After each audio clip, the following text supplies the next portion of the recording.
Here's a look at an actual project. This was a piece that I designed. It was printed on a metallic substrate with print-to-register holography. The first step was to provide a concept to the holographics lab. Alternatively, you could provide a creative brief along with any relevant files or brand standards and have the holographics lab handle the creative. In this case, I provided a Photoshop file that was layered, and it's always a good idea to retain any vector data for your text or objects. That makes the holography process a lot smoother.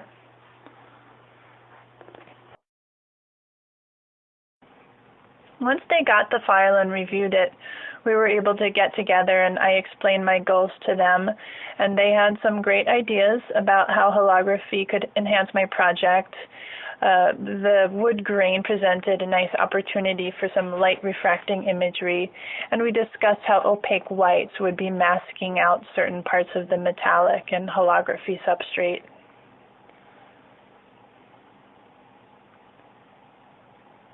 The next step is actual creation of the holograph, and there are many different ways to create a holograph. The most common one that we think of is 3D object mapping, where you take something like a dime and you render it from different angles so that it takes on the appearance of the three-dimensional object.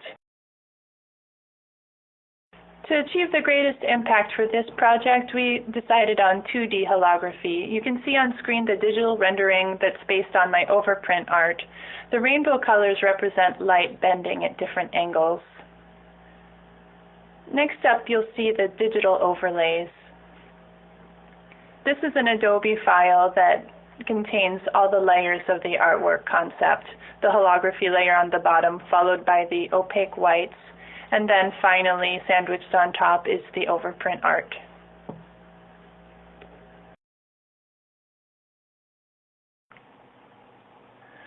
Virtual proofs are a neat way to preview what your image or packaging will look like as it's hit by light at different angles.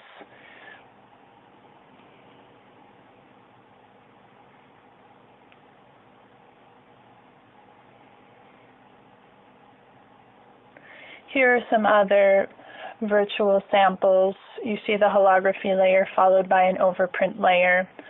On some of these, you can see that the holography itself takes more center stage, and the print layer is a little bit more subdued, so that sometimes it's nice to just let the holography do the heavy lifting in terms of impact.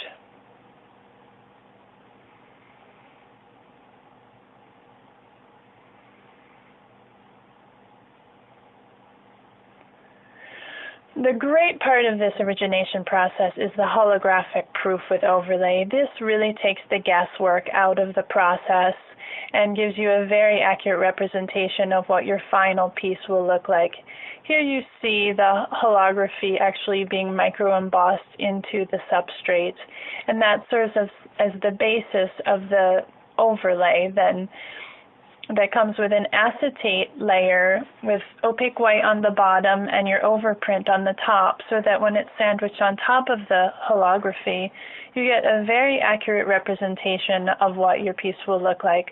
This is the point where you can really refine your artwork and the holography to the point where you're very happy with it. Here are some other examples. This is a fragrance package.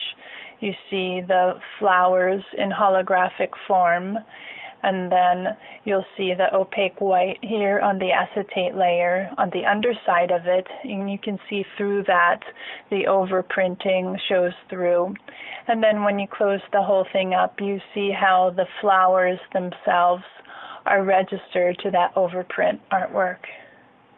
Here's a tobacco package with a very simple design of undulating waves, and you see how on the overlay there was varying opacities of white.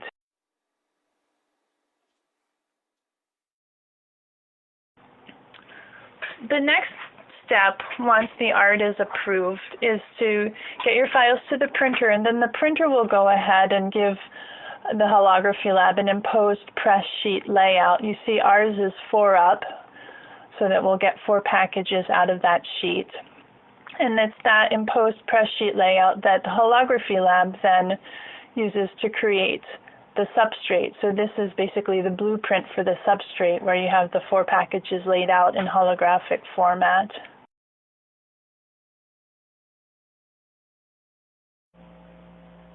And lastly, the holographic master is converted into a film, a paper, or paperboard. To ensure excellent registration, it's a great idea for printers to wait to plate a job until they receive the substrate, because there is very minor warping that can occur during manufacture, although ITW Foils has a very stable product. Here's the final printed paperboard. The inks lay down beautifully and brightly on the metallic substrate. And as a designer, I was pleased that what I saw was very much what I expected based on the proofs I had seen. I felt like the origination process, particularly the holographic proof overlays, really did take the guesswork out of the holography process and put me in control. I also feel like I now have a new tool that will distinguish me as a designer.